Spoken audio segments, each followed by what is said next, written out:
Colde Ryder, age 23. Death by multiple lacerations to chest, reaching as deep as his lungs. Poor bastard looks like someone cut him open multiple times with a damn sword. No visible signs of struggle, indicating he was either drugged beforehand or was hit unexpected. The coroner's record, working together with the officers to try to piece together the final moments of Cole's moderately short life. Cole's lifeless, blood-drained corpse lay flat on the autopsy table, with the ribbons of flesh hanging loosely, even before the coroner began his work. He was approximately 5'11" tall, short brown hair, average build, no tattoos or piercings.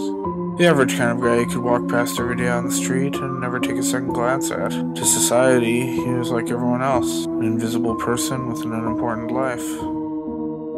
How can people do this to each other? The coroner questioned aloud while removing Cole's ribcage. He was about to make an incision to remove the lungs for closer examination when something caught his eye. He placed a hand just under Cole's shredded left lung and produced a bloody, airtight plastic bag.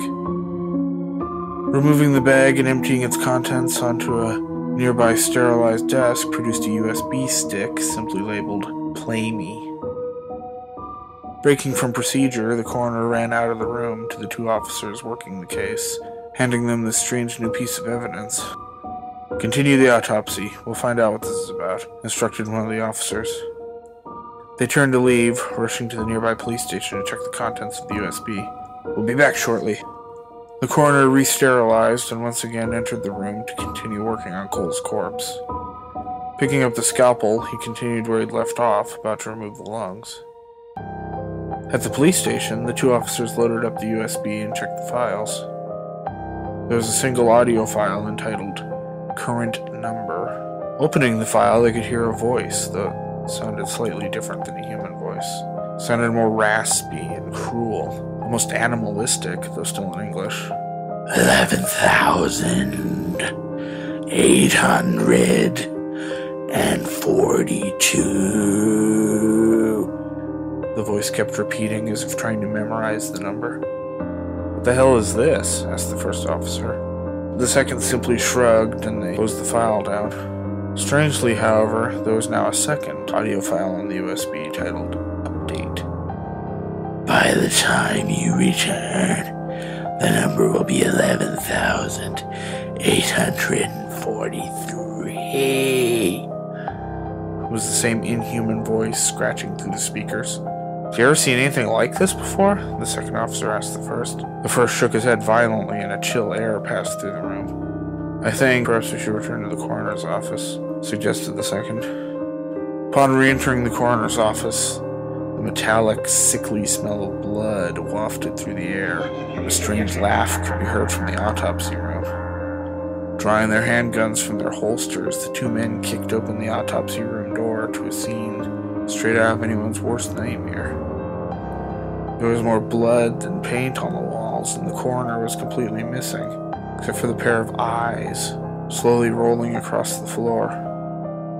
Colde Ryder still lay motionless on the autopsy table, chest cavity still open and face still lifeless, though he was now caked in the coroner's blood. Walking slowly around the room, the two officers stopped on either side of Cole's body, surveying everything and drawing their guns, ready to unload upon the next thing that moved.